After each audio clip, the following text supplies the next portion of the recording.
എന്താ നിന്റെ പ്രോബ്ലം? അത് പറ. പഴയ അപൂർവയായി ആ ക്യാമ്പസിൽ എനിക്കിനി കണ്ടിന്യൂ ചെയ്യാൻ പറ്റില്ല.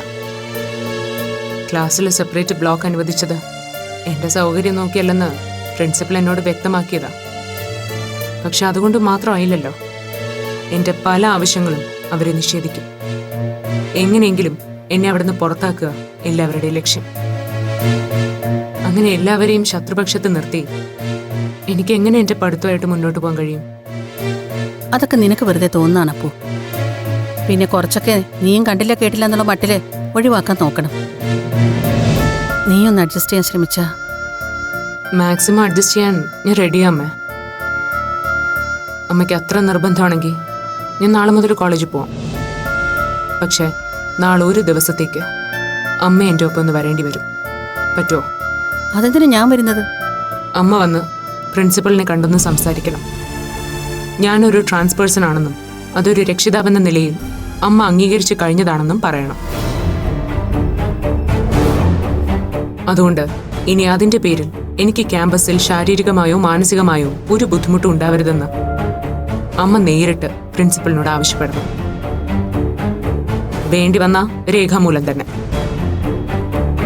അങ്ങനൊരു റിക്വസ്റ്റ് കൊടുത്താലേ അവരുടെ ഭാഗത്തുനിന്നുള്ള ഉപദ്രവം ഉണ്ടാവാതിരിക്കും. അതിന് പറ്റുമോ അമ്മയ്ക്ക്? അപ്പോ അത് ഞാനെങ്ങനെ? അമ്മ ടെൻഷൻ ആവണ്ട, ഞാൻ വെറുതെ ചോദിച്ചെന്നേ ഉള്ളൂ. അമ്മയ്ക്ക് ഒരിക്കലും അത് പറ്റില്ല എന്ന് എനിക്കറിയാം. അതല്ല അപ്പോ, ഞാൻ അങ്ങനെ ഒരു റിട്ടേൺ റിക്വസ്റ്റ് പ്രിൻസിപ്പളിനെ കണ്ട് കൊടുത്തു എന്ന് അച്ഛൻ അറിഞ്ഞാ? അതെ, അതാണ് അമ്മയുടെ പ്രശ്നമെന്ന് ഞാൻ ഊഹിച്ചു. ഒന്നും അച്ഛൻ അറിയരുത്. അച്ഛൻ്റെ മനസ്സ് വിഷമിപ്പിക്കാൻ പാടില്ല.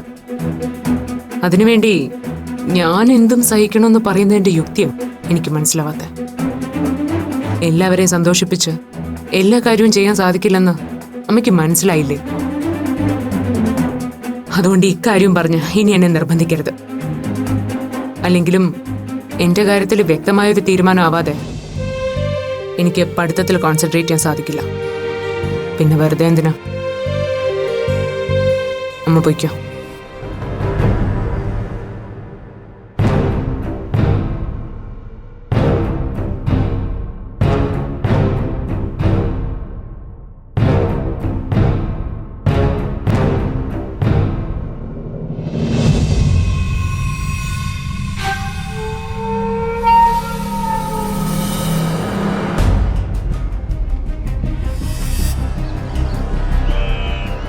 ഇവൻ്റെ ഒലിപ്പീര് കണ്ടിട്ട് ഇവൻ വെറും ഡോക്ടറല്ല മോനെ, പ്രേമോളജിയിൽ സ്പെഷ്യലൈസ് ചെയ്തവനാണെന്ന് ഇവൻ്റെ മുഖത്ത് എഴുതി വെച്ചിട്ടുണ്ട്. വെറുതെ അല്ല നിന്റെ കൊച്ച് ഈ സുന്ദരൻ ഡോക്ടറുടെ പേഷ്യൻ്റായി പോയത്. ആര് കണ്ടാലും ഇവനെ കൊണ്ടൊന്ന് ചികിത്സിപ്പിക്കാൻ തോന്നും മോനെ. നീ ഒന്ന് ചുമ്മാ ഇരിക്കുന്നുണ്ടോ സാമേ? എന്റെ വായന നീ വല്ലതും കേൾക്കും. പറഞ്ഞില്ലാന്ന് വേണ്ട. നീ എന്തിനാ എന്നോട് ചൂടാവുന്നേ? ഞാൻ ഉള്ള കാര്യം പറഞ്ഞു, അതിനെന്താ കുഴപ്പം? കുഴപ്പം എന്താണെന്ന് ഞാൻ കാണിച്ചു കൊടുക്കുന്നുണ്ട് അവൾക്ക്. അതോടെ തീരും അവളുടെ സകല അസുഖവും.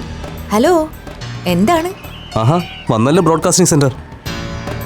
എല്ലാരും മുടിഞ്ഞ ചർച്ചയിലാണെന്ന് തോന്നുന്നല്ലോ. എന്നാലും എന്റെ സുമി, നീ ഈ ചെറുക്കൻ ഇട്ടുകൊടുത്തത് നല്ല അടാറ് പണിയായി പോയി. അത് ശരി, ഇപ്പൊ ഞാൻ പ്രതിയായോ? ഞാൻ എന്ത് ചെയ്തെന്നാ സാം പറയുന്നത്? നല്ലൊരു റൊമാൻറ്റിക് മൂവി കണ്ട നമ്മൾ ഷെയർ ചെയ്യാറില്ലേ? അതുപോലെ ഹൈലി റൊമാൻറ്റിക് ആയൊരു സീൻ കണ്ടപ്പോ ഞാനത് ഷൂട്ട് ചെയ്ത് അയച്ചു തന്നത് ഇത്രയ്ക്ക് കുറ്റമായി പോയോ? എങ്ങനെയുണ്ട് മോനെ പാക്കര നിന്റെ ഭാവി വധുവിന്റെ ഭാവാഭിനയം? പൊളിയല്ലേ? നീ വെറുതെ അവനെ ഇറിറ്റേറ്റ് ചെയ്യല്ലേ സുമി. ഒന്നാതെ അവൻ ഇഞ്ചി അടിച്ച മൂടില്ല. നീ അത് വിട്ടുകള. അതല്ലേ ഇവനോട് നമ്മൾ ആദ്യം മുതലേ പറയുന്നത്, വിട്ടുകളയാൻ. അവള് നിന്നെ നൈസായിട്ട് തേച്ചതാണെന്ന് ഇനിയെങ്കിലും മനസ്സിലാക്കാൻ വേണ്ടിയാ നിനക്ക് ആ വീഡിയോ ഞാൻ സെൻഡ് ചെയ്ത് തന്നത്. ഇല്ല സുമി, അങ്ങനെ വിട്ടുകളയാനൊന്നും ഞാൻ ഉദ്ദേശിക്കുന്നില്ല. എന്നെ നൈസായിട്ട് ഒഴിവാക്കിയിട്ട് അവളെ അങ്ങനെ മിടിക്കാവണമെന്ന് ഞാൻ സമ്മതിക്കില്ല.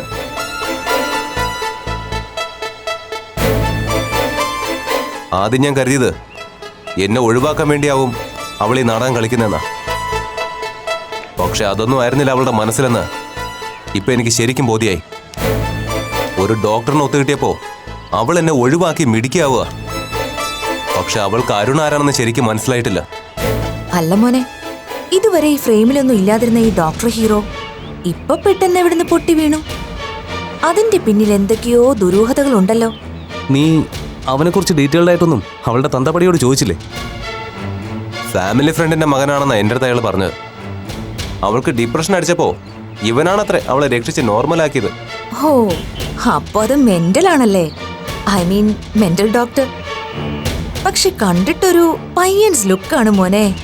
He's too handsome and hot. വെറുതെ അല്ല ലവള് നിന്നെ വിട്ടിട്ട് ലവന്റെ പിന്നാലെ കൂടിയത്. അങ്ങനെ അവള് നിന്നെ തേച്ചിട്ട് പോയതാണെങ്കിൽ ഉറപ്പായും അവൾക്കിട്ടൊരു പണി കൊടുക്കണം മോനെ. അത് എവിടെ വെച്ച് എങ്ങനെ വേണോന്ന് നീ പ്ലാൻ ചെയ്. ഞങ്ങളുണ്ട് നിന്റെ കൂടെ. എന്താടി സുമി, അത് വേണ്ടേ? അതൊക്കെ ഓക്കെ. പക്ഷേ ഇവൻ പറഞ്ഞതുപോലെ ആസിഡും പെട്രോൾ ബോംബും ഒന്നും വേണ്ട.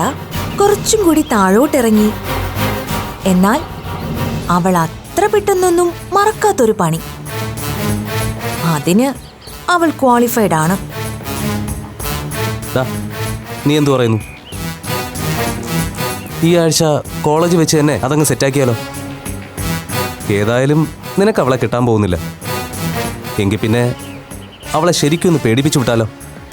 കോളേജ് വെച്ച് വേണ്ട. സ്റ്റുഡൻസും ടീച്ചേഴ്സൊക്കെ അറിഞ്ഞാലേ അത് പിന്നെ നമുക്ക് പാരയാവും. അത് ശരിയാ. പിന്നെ എവിടെ വെച്ച്? അത് പറ. പുറത്ത് വെച്ച്. സൗകര്യത്തിന് അവളെ പുറത്തെവിടെയെങ്കിലും വെച്ച് കിട്ടണം. പറ്റിയാൽ അവൻ്റെ ഒപ്പം തന്നെ. വർക്ക് നമ്മളായിട്ട് കൊടുക്കണോ അതോ പുറത്ത് കൊട്ടേഷൻ വേണോ? പുറത്ത് കൊടുക്കണമെങ്കിൽ നീ പറഞ്ഞാൽ മതി. പറ്റിയ ടീം നമ്മുടെ കയ്യിലുണ്ട്. കയ്യിൽ നിന്ന് കാശിത്തിരി ഇറങ്ങുന്നേ ഉള്ളൂ. അവന്മാർ ചുമന്നോളൂ. നമ്മൾ സേഫ് ആയിരിക്കും ചെയ്യും. അത് സാംകുട്ടി പറഞ്ഞത് ഐഡിയ ആണ് മോനെ. കാശ് എനിക്കൊരു വിഷയമല്ല. പക്ഷെ സുമി പറഞ്ഞതുപോലെ അവൾ അത്ര പെട്ടെന്നൊന്നും മറക്കാത്ത രീതിയിലുള്ള ഒരു പണിയായിരിക്കണം അത്.